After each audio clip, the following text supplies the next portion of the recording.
सभी को जय श्री कृष्णा। श्री गणेशाय नमः। आप सभी का आपके अपने चैनल संस्कार कथा चित्रण में बहुत बहुत स्वागत है। आज के इस वीडियो में पुरुषोत्तम मास कथा अध्याय 20 का वाचन करेंगे। और हाँ, यदि मेरे द्वारा व्रत कथा का वाचन आपको पसंद आ रहा है तो कृपया आपके अपने चैनल को सब्सक्राइब कीजिए और वीडियोस पसंद आने पर लाइक कीजिए, शेयर कीजिए और कमेंट तो जरूर कीजिए। तो चलिए पुरुषोत्तम मास महात्म कथा। हमने अध्याय 19 में श्री पुरुषोत्तम मास की महानता का वर्णन किया। आज 20वें अध्याय में हम पुरुषोत्तम मास का अध्ययन करेंगे। बोलिए विष्णु भगवान की जय। सूत जी बोले, हे विप्रो, नारायण के मुख से राजा धृष्टद्युम्न के पूर्व जन्म का वृत्तांत श्रवण कर अत्यंत तृप्ति न होने के कारण नारद मुनि ने श्री नारायण से पूछा, हे तपोधन, महाराज धृष्टद्युम्न ने मुनि श्रेष्ठ वाल्मीकि जी से क्या कहा, सो विस्तार सहित विनीत मुझसे कहिए। नारायण जी बोले, हे नारद, सुनिए। राजा धृष्टद्युम्न ने महाप्राज्ञ मुनि श्रेष्ठ वाल्मीकि मुनि की प्रार्थना कर जो कुछ कहा सो मैं कहूँगा। धृष्टद्युम्न बोला, मोक्ष की इच्छा करने वाले लोगों से पुरुषोत्तम मास का सेवन किस प्रकार किया जाए, क्या दान दिया जाए और इसकी क्या विधि है, यह सब संपूर्ण लोक के कल्याण के लिए मुझसे कहिए, क्योंकि आपके समान महात्मा संसार के हित के लिए ही पृथ्वी पर भ्रमण करते हैं। यह पुरुषोत्तम मास स्वयं साक्षात पुरुषोत्तम भगवान है। उस पुरुषोत्तम मास के सेवन से महान पुण्य होता है। यह बात मैंने आपके मुख से भली भांति सुनी है। मैंने पूर्व जन्म में सुदेव नामक ब्राह्मण श्रेष्ठ होकर विधि से पुरुषोत्तम मास का सेवन किया, जिसके प्रताप से मेरा मृत पुत्र उठ खड़ा हो गया। हे ब्राह्मण, पुत्र शोक के कारण निरंतर निराहारी मेरा यह पुरुषोत्तम मास बिना जाने ही बीत गया। अज्ञान से हुए पुरुषोत्तम मास का ऐसा फल हुआ कि मृत्यु को प्राप्त भी सुखदेव उठ खड़ा हो गया। हरि भगवान के कहने पर इस अनुभूत पुरुषोत्तम मास का सेवन किया।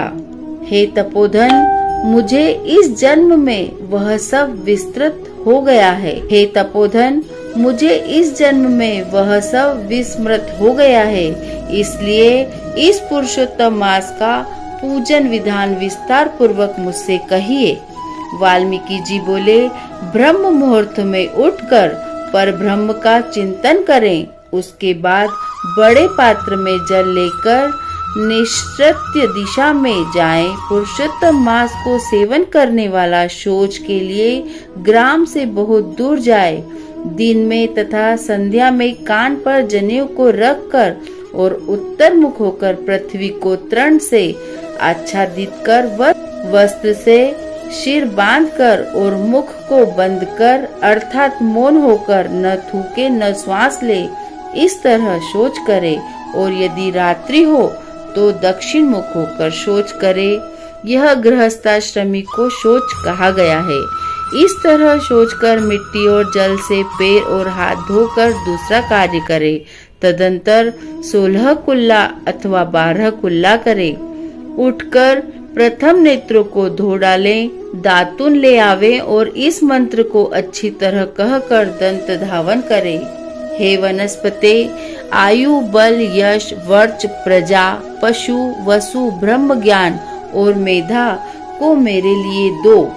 12 कुल्ल से मुख शुद्धि करें। आचमन कर अच्छी तरह प्रातः काल में स्नान करें।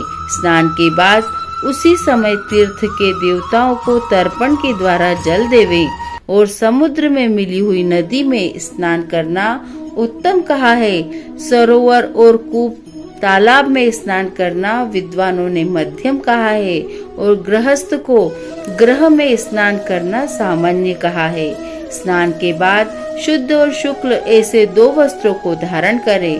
ब्राह्मण कंधे पर रखे जाने वाले उत्तरीय वस्त्र को सावधानी के साथ हमेशा धारण करें।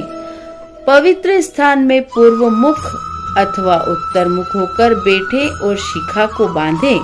कुश की पवित्र धारण में कुश की पवित्री हाथ में धारण कर आचमन क्रिया को करें। आचमन के बाद गोपी चंदन की मिट्टी से तिलक धारण करें। वह तिलक ऊर्ध्वपुंड्र हो, सीधा हो, सुंदर हो, दंड के आकार का हो, ऐसा धारण करें। ऊर्ध्वपुंड्र हो अथवा त्रिपुंड हो, उसके मध्य में छिद्र बनावे। ऊर्ध्वपुंड में लक्ष्मी के साथ श्री हरि भगवान स्वयं निवास करते हैं।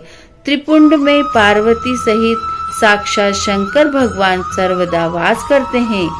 बिना छिद्र का पुंड कुत्ते के पैर के समान विद्वानों ने कहा है। सफेद तिलक ज्ञान को देने वाला है, लाल तिलक मनुष्यों की वशीकरण करने वाला है, पीला समस्त सिद्धि को देने वाला कहा गया है। इससे भिन्न तिलक को नहीं लगावे। गोपी चंदन की मिट्टी से शंख, चक्र, गदा, पद्म आदि धारण करें। यह संपूर्ण पापों को नाश करने वाला और पूजा का अंग कहा गया है। जिसके शरीर में शंख, चक्रादि भगवान के आयुधों का चिन्ह देखने में आता है, उस मनुष्य को मनुष्य नहीं समझना। प्राणायाम करके संध्या वंदन करें। प्रातः काल की संध्या विधि पूर्वक नक्षत्र के रहने पर करें। जब तक सूर्य नारायण भगवान का दर्शन न हो तब तक गायत्री मंत्र का जाप करें। सायंकाल के समय अपने पैर को पृथ्वी में करके नमस्कार करें। जो कमी रह गई हो उसको इस मंत्र से पूर्ण करें। जो द्विज श्रद्धा के साथ संध्या करता है उसको तीनों लोक में कुछ भी दुष्प्राप्य नहीं है। दिन के आदि भाग में होने वाले कृत्य को कहा। इस प्रकार प्रातः काल की नित्य क्रिया को करके हरि भगवान की पूजा को करें। लिपे हुए शुद्ध स्नान में नियम में स्थित होकर मौन तथा पवित्र होकर गोबर से गोल अथवा चौकोर मंडल को बनाकर व्रत की सिद्धि के लिए चावलों से अष्टदल कमल बनावे। बाद में स्वर्ण, चांदी, तांबा अथवा मिट्टी का मजबूत और नवीन छिद्र रहित शुद्ध कलश को उस मंडल के ऊपर स्थापित करें। उस कलश में शुद्ध तीर्थों से लाए हुए कल्याणप्रद जल को भर दें। कलश के मुख में विष्णु, कंठ में रुद्र भगवान अच्छी तरह वास करते हैं। उसके मूल में ब्रह्मा जी स्थित रहते हैं। मध्य भाग में मातृगण कहे गए हैं। कोख में समस्त समुद्र और 7 द्वीप वाली वसुंधरा, ऋग्वेद, यजुर्वेद, सामवेद और अथर्ववेद व्याकरण आदि अंगों के साथ जब कलश में स्थित हो, इस प्रकार कलश को स्थापित करके उसमें तीर्थों का आह्वान करें। गोदावरी, गंगा, कावेरी और सरस्वती मेरी शांति के लिए तथा पापों के नाश करने हेतु आवे। तदंतर उस कलश का मंत्र पाठ पूर्वक गंध, अक्षत, नैवेद्य और उस काल में होने वाले पुष्प आदि उपचारों से पूजन करके उसके ऊपर पीले वस्त्रों से लपेटा हुआ तांबे का पात्र स्थापित करें। उस पात्र के ऊपर राधा के साथ श्री हरि की मूर्ति को स्थापित करें। राधा के सहित सुवर्ण की पुरुषोत्तम भगवान की प्रतिमा बनावे और भक्ति में तत्पर होकर विधि के साथ उस प्रतिमा की पूजा करें। पुरुषोत्तम मास के पुरुषोत्तम देवता हैं। पुरुषोत्तम मास के आने पर उनकी पूजा करनी चाहिए। इस संसार सागर में हुए को उबारता है। उसकी इस लोक में भी मृत्यु धर्म वाला कौन मनुष्य पूजा नहीं करता। फिर मिलता है, पुत्र भी मिलता है, ग्रह भी मिलता है, शुभ अशुभ कर्म भी फिर से मिलते हैं, परंतु शरीर फिर से नहीं मिलता। उस शरीर की रक्षा धर्म के लिए और धर्म की रक्षा के लिए हुआ करती है और ज्ञान से मोक्ष सुलभ हुआ करता है। इसलिए धर्म को करना चाहिए। देह रूप वृक्ष का फल सनातन धर्म कहा गया है। जो शरीर धर्म से रहित है वह बांझ वृक्ष के समान निष्फल है। सहायता के लिए न माता कही गई है, न स्त्री पुत्र आदि कहे हैं और न ही पिता, न सहोदर भाई, न धन कहा गया है। केवल धर्म ही उसका प्रधान कारण है। वृद्धावस्था सिंहनी के समान भय देने वाली है और रोग शत्रु के समान पीड़ा देने वाले हैं। फूटे हुए बर्तन से जल गिरने के समान आयु प्रतिदिन क्षीण होती है।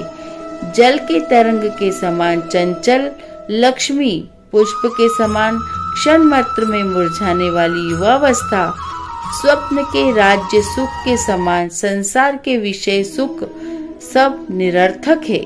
धन चंचल है, चितवन है, संसार में होने वाला सुख चंचल है। ऐसा जानकर संसार से विरक्त होकर धर्म के साधन में तत्पर हुए। उसी प्रकार काल से ग्रसा हुआ, ऐसा जानकर संसार से विरक्त होकर धर्म के साधन में तत्पर हुए। जैसे सर्प से आधा देह निकल जाने पर भी मेंढक मक्खी को खाने की इच्छा करता ही रहता है, उसी प्रकार काल से ग्रसा हुआ जीव दूसरे को पीड़ा देने में तथा दूसरे का धन अपहरण करने में ही प्रेम करता है। मृत्यु से ग्रस्त आयु वाले पुरुष को सुख क्या हर्ष करता है। वध के लिए वध स्थान को पहुंचाए जाने वाले पशु के समान सब सुख व्यर्थ है। जब धर्म करने के लिए चित्त होता है तो उस समय धन का मिलना सुलभ नहीं होता। जब धन होता है तो उस समय चित्त धर्म करने के लिए उत्सुक नहीं होता।